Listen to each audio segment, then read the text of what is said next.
Eppu lähemmäs oveen!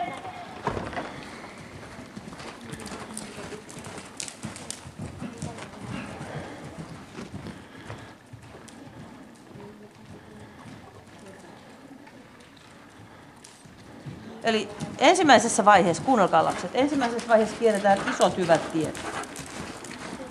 Niin kuin Anna tekee. Ponnistuspaikoissa on vähän hakemista.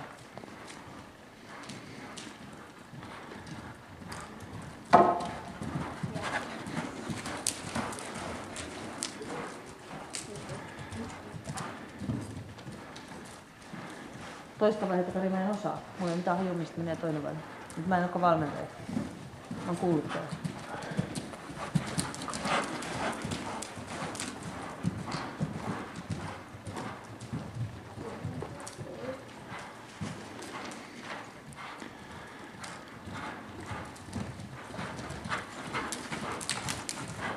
Näettekö mistä meni?